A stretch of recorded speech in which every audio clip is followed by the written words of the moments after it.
video time. Wanted to do some beer information. Um, yeah, it is a comfortable Thursday afternoon um, here in the kitchen. I did sort of change the camera direction, so in the last couple of videos that I've been doing, the camera rotation is 180 degrees from here, and I'm kind of like, my back's kind of up against the corner. I'm still in the kitchen, I'm still sitting at the same table, but nonetheless, I just pivoted so there's a different backdrop. And honestly, the background under this camera configuration, I think it looks better. There we go. Let's expand the screen, the video. There we go. So yeah, I think the background here is better. I have the primary area of the kitchen is exposed in the background. Have that nice Van Gogh painting. Obviously, it is a knockoff. It is a print of a Van Gogh, but that is, I think it's just called the bedroom in the house. It's it's cool. It's a great painting. Got the old bottle of Clase Azul. Anybody know? Show of hands out there. Who's familiar? Never has heard of Clase Azul? Clase Azul is a brand of tequila. It is that bottle. We're right there. Clase Azul is a really expensive brand of tequila. I've never drinking Clase Azul. Somebody actually just gifted me the bottle, and I'm gonna go get the bottle. It's really interesting. It's kind of like a pottery work of art.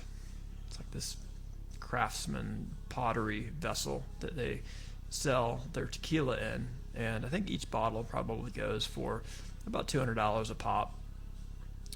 But there's a Mexican restaurant not far from where I live. Several Mexican restaurants actually not far from where I live, but they're both great. One is really right down the road, and they just do a solid job on like $13 to $16 entree plates. You get a huge plate of enchiladas or 2 burritos with the refried and the rice. But that's not where I got.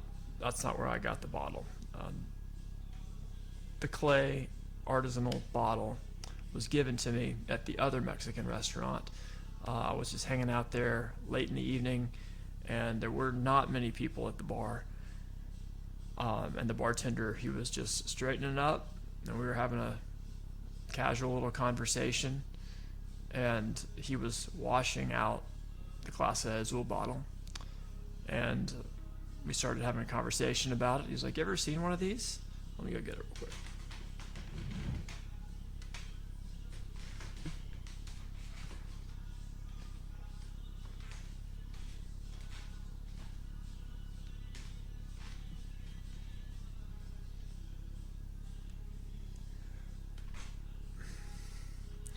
It's beautiful. It is ceramic, just nice. What do you call that? When like run through the kiln, fired, and it's got the great color combination there. The blue pattern, and just like the white ceramic paint of the vessel and the firing of the vessel. And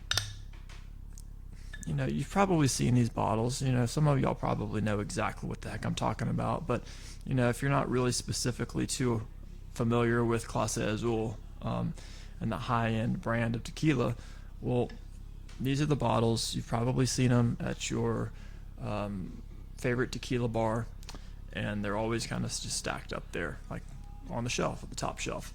So this is a fun bottle. I like it. It's just been sitting there as decoration for probably about the last year.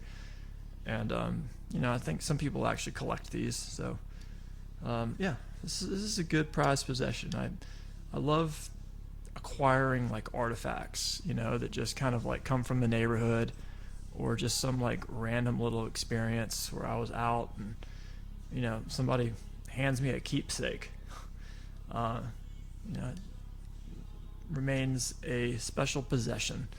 So I kind of really don't even think about it. It just sits there in the background most of the time. But since it was in the camera angle, I figured that I would pick it up and give a little respectful nod. And this is cool. Listen. That's what the top does. It's that metal steel top hicking against the ceramic.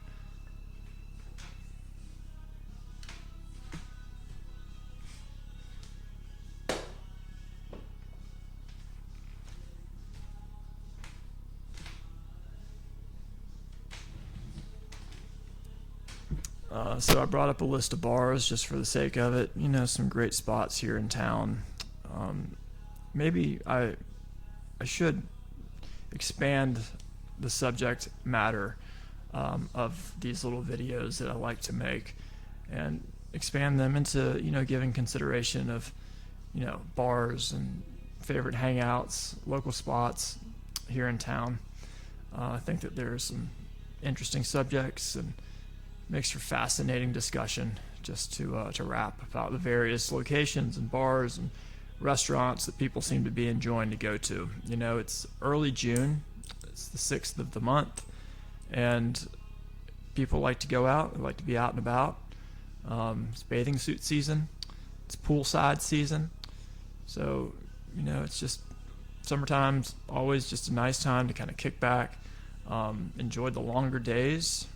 You know, sometimes people's work commitments can lessen, and sometimes there is just kind of a social expectation that people are going to be traveling and going out of town and having Sunday fun days and not waking up with the Sunday scaries. You know, that's part of the deal come Sunday, come summertime. It's like, get out, have a good time, enjoy the weather, keep cool. Always got to have some cold beverages right there next to you. Cold beverages, come on, y'all. We know the song, right? All right, we probably don't know the song, so let's just give a quick nod to 76er guys. They're from Philadelphia. They're a classic little 90s college band, and they had a great song called Cold Beverages. It's going to take me a second. But what I have today, I have cold beverages. I have a Moosehead Lager. This is out of Canada somewhere. Moosehead Lager. Never had it before. But I also have a Peroni d'Italy.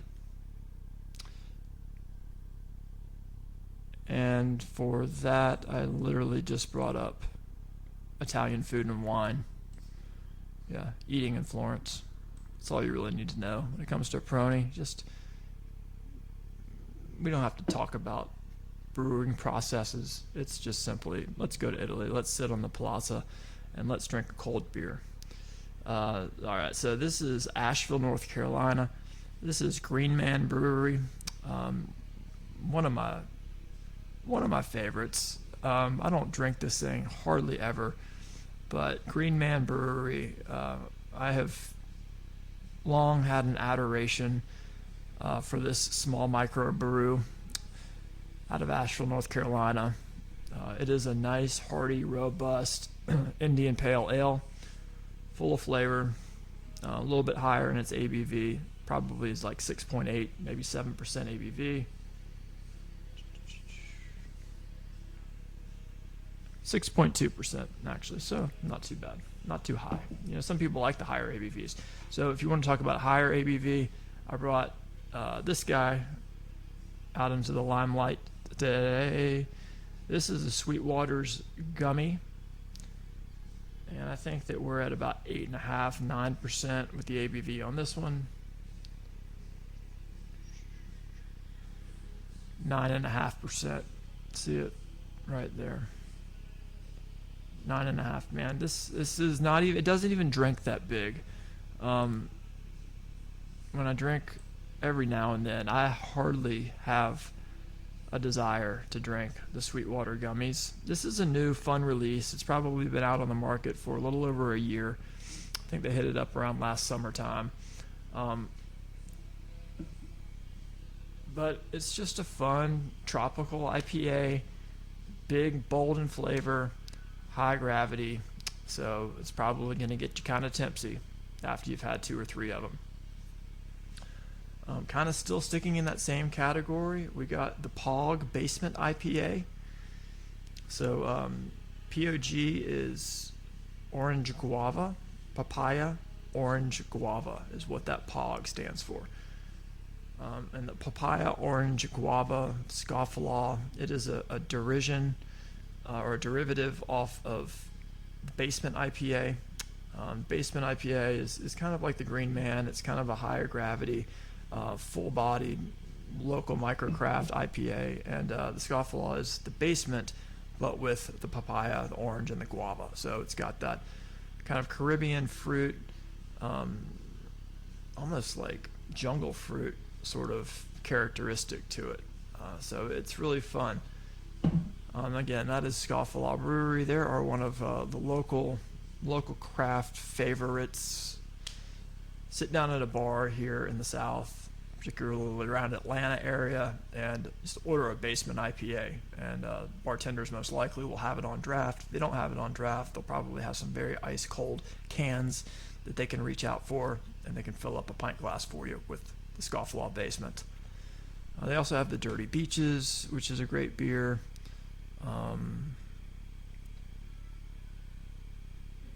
This one, it's like a wheaty IPA is the best way I can describe it. There's a wheaty IPA, is the Dirty Beaches. Hooligan IPA, again, I've had it, it's great. The Basement, the Light, that's a very low calorie, which I thoroughly enjoyed drinking those. So yeah, and then lastly but not least, we brought up 3 taverns. So with the exception of the Peroni and with the exception of the Moosehead Lager, these are all southern breweries. They're all Atlanta breweries, with the exception also of the Green Man. The Green Man is out of Asheville. But 3 Taverns Brewery is another classic flagship Atlanta operation. And their claim to fame beer would have to be Night on Ponce. Night on Ponce de Leon. It's an avenue. It's just right down the road from here. And that's kind of been their flagship beer over the last 10 to 15 years. So a Night on Ponce IPA, it's classic. This is their juicy fruit version of that. So Juiced on Ponce IPA. Yeah. Oh man. So I don't really know where to go. I think maybe do I just lean into a where do we go? The Moosehead was kind of calling my name. I'll go with the Moosehead.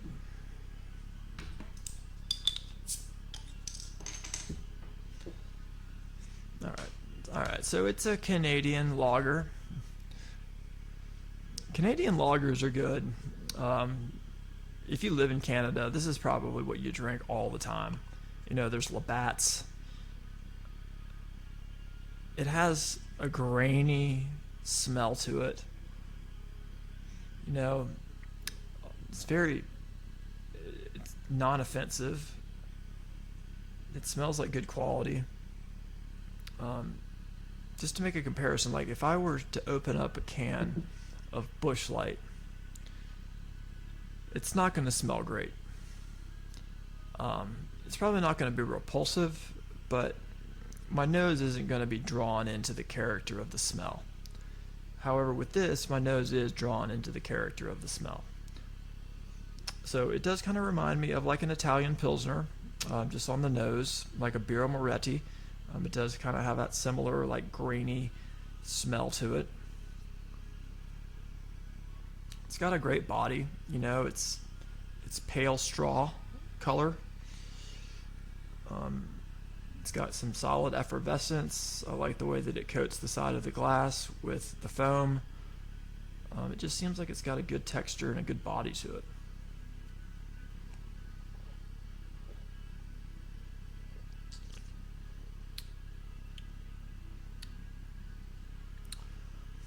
It is very smooth.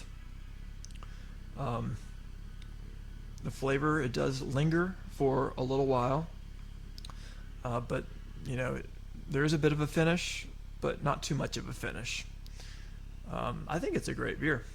It's nice for a change. Honestly, if I went to get one of the local Atlanta craft beers to get one of their lagers, I think this is just as good as any of the craft beer local lagers that I'd find. I mean, like Taco Tuesday by Monday Night Brewery. This is just as good as that. Even the Creature Comfort Classic City Lager, which everyone seems to love. You just want like a light local beer. Creature Comfort Craft City Lager. It's comfortable. It's tasty. But it's not spectacular. It's definitely better than a Miller High Life. I do not like to drink more than 2 Miller High Lifes. That's kind of where I like to call it quits. PBRs, I have a little bit more of a stronger stomach for those. I can probably drink 3 or 4 PBRs in a session, but like a Miller High Life, something about that, it just kind of starts to I kind of just start wanting to sweat it out. Like after having 2 of those, I'm like, my skin just literally wants to wick this liquid, this alcohol consumption. It just wants to wick it out of my skin, and that's kind of how I feel sometimes after drinking about 3 or 2 even of the Miller High Lights. But this is good. I like this. This is fine.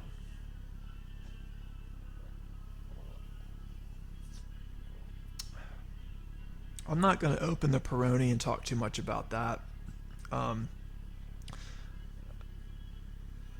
And I don't plan on opening all of these, actually. This is just kind of like a one sample, one explanation type of tasting. But I did want to bring out my arsenal. I just grabbed whatever they are. Just grabbed the 7 bottles of beer. Got them at the convenience store. And just wanted to talk a little bit about what I had acquired on my most recent purchase yesterday when I went to the liquor store. What they do have, they have build your own 6-pack. So it was basically just an assortment of singles, and I just was like, yeah, I'm just gonna build myself a 6-pack, and I'm gonna use this as an opportunity to jump on the camera and have a fun, simple discussion about what I'm going to be sipping on here for the next 5 to 10 days. The one thing that I did stock up on the most is I started my shopping journey yesterday with a 6-pack. Boom, 6-pack of the Green Man IPA. So, I'm going to have these around for another 3 days. I still have, this is my 4th one. 4 left in the refrigerator. I had 2 last night, and they were great.